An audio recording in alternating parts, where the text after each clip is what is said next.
ये शौखियाँ ये बागपन जो तुझ में है कहीं नहीं, दिलों को लूटने का फन जो तुझ में है कहीं नहीं।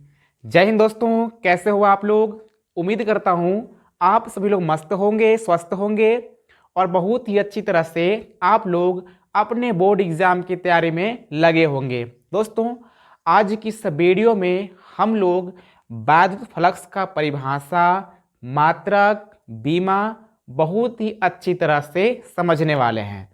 दोस्तों, सबसे पहले समझते हैं कि वैद्युत फ्लक्स क्या होता है। दोस्तों, यदि आप किसी भी विद्युत क्षेत्र में एकांक पृष्ठ से जो वैद्युत बल रेखाएं अभिलंबवत गुजरती है उसी को कहते हैं वैद्युत फ्लक्स। यानी कि किसी भी विद्युत क्षेत्र में एकांक पृष्ठ से होकर गुजरने वाली अभिलंबवत वैद्युत बल रेखाओं की संख्या को वैद्युत फ्लक्स कहते हैं। दोस्तों, वैद्युत फ्लक्स को फाई ई से प्रदर्शित करते हैं और यह एक अदिश राशि है और इसी बात को हम लोग यहाँ पे लिख लेते हैं। जैसे कि किसी भी विद्युत क्षेत्र में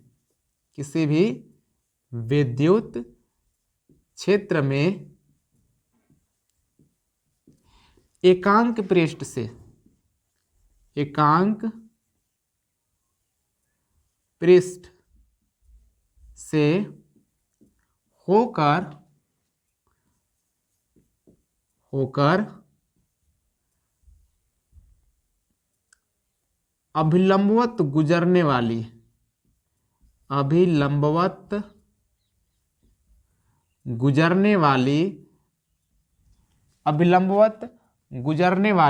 विद्युत बल रेखाओं की संख्या को विद्युत बल रेखाओं की संख्या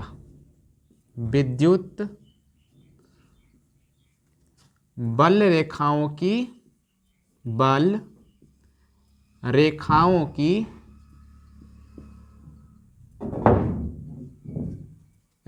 की संख्या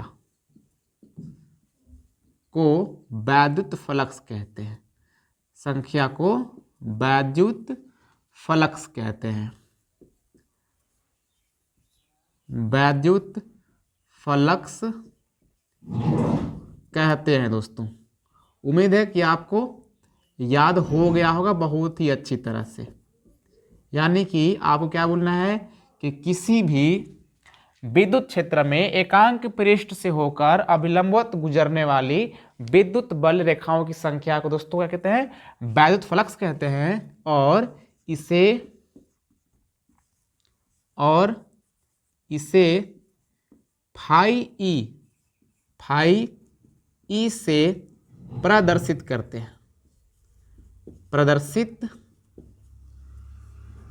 हैं।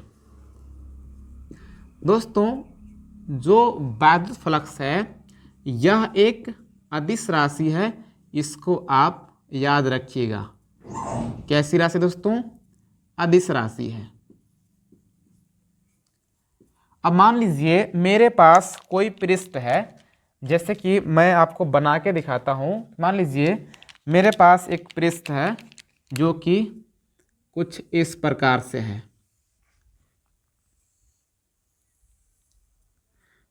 अब दोस्तों, जो इस पृष्ठ से अभिलंबवत विद्युत बल रेखाएं गुजरेगी इसी को वैद्युत फ्लक्स कहते हैं। वैद्युत फ्लक्स कहेंगे दोस्तों।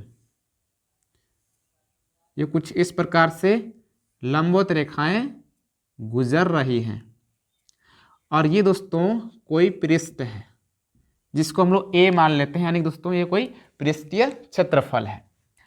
अगर कोई पृष्ठ से कोई विद्युत बल रेखाएं कुछ कोण के साथ अगर जा रही हो, जैसे कि कुछ इस प्रकार से अगर जा रही हो तो दोस्तों यहाँ पे आप देखेंगे कि यह रेखा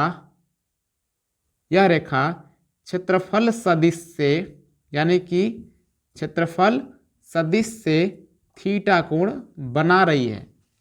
तो दोस्तों इसका जो संपूर्ण वैद्युत फ्लक्स होगा, यानी कि गुजरने वाला संपूर्ण वैद्युत फ्लक्स,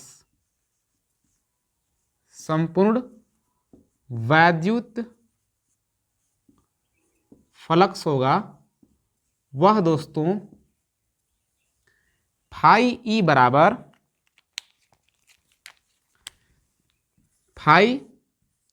बराबर हो जाएगा समाकलन ए वेक्टर ई और इंटू डी ए। अब दोस्तों यहाँ पे क्या हो जाएगा, फाई ई बराबर समाकलन ए, इसको आप लिख सकते हैं E D A cos theta. ऐसा कैसे हुआ आप टेंशन मत लीजिए, मैं आपको समझा रहा हूँ। जैसे कि एक नियम होता है कि जो vector A into vector B का, इसको आप लिख सकते हैं ए बी कॉस थीटा, ये दोस्तों सूत्र होता है। ये आप ख्याल रखिएगा कि आप vector A into vector B को लिख सकते हैं ए बी कॉस थीटा। तो इसी तरह से मैंने यहाँ पे vector E into D A को लिख लिया E D A cos theta. अब यहाँ पे क्या होगा कि जो ई कॉस थीटा है ये तो बराबर है, तो बाहर निकल जाएगा, ई कॉस थीटा ये तो बाहर निकल जाएगा। लेकिन दोस्तों यहाँ पे डी ए का समाकलन होगा, और जो डी ए का समाकलन होता है वह दोस्तों क्या होता है बताइए आप लोग। मैथ वाले बच्चों को पता होगा कि डी ए का यहाँ पे समाकलन ए हो जाएगा, लेकिन बायोलॉजी वाले भाई भी टेंशन मत लो। देखिए नियम क्या होता है ना कि वेक्टर समाकलन डी एक्स का जो फार्मूला दोस्तों ये एक्स होता है, यानी कि डी एक्स का जो समाकलन होता है एक्स होता है। तो इसी तरह से जो डी ए का समाकलन होगा वह दोस्तों ए हो जाएगा। तो इसको हम लोग पूरी तरह से कुछ इस प्रकार से लिख सकते हैं, यानी कि यहाँ पर दोस्तों एक मार्कर मेरा रेड वाला छूट गया, हालांकि है दोस्तों हाथ में है। देखिए इसको हम लोग कुछ इस तरह से लिख सकते हैं फाई ई बराबर ई ए कॉस थीटा। तो ये आपका फाइनल फार्मूला मिल गया। अब दोस्तों हम लोग देखते हैं इसका मात्रक क्या होगा, यानी मात्रक आप कैसे निकालेंगे। देखिए ध्यान से देखिएगा, मात्रक देखिए दोस्तों यहाँ पे क्या है ई क्या होता है विद्युत क्षेत्र की तीव्रता। तो आपको विद्युत क्षेत्र की तीव्रता का फार्मूला पता है, क्या होता दोस्तों, होता है न्यूटन प्रति कूलम, न्यूटन प्रति कूलम। और ए है दोस्तों, तो ए क्या होता है क्षेत्रफल होता है, और क्षेत्रफल का मात्रक होता है मीटर स्क्वायर होता है ना। तो यहाँ से हम लोग क्या करेंगे, यहाँ से आप देख सकते हैं कि जो इसका मात्रक हो जाएगा ये हो जाएगा न्यूटन मीटर स्क्वायर प्रति कूलम, न्यूटन मीटर स्क्वायर प्रति कूलम। दोस्तों थोड़ा और साफ लिख लें, न्यूटन मीटर स्क्वायर प्रति कूलम।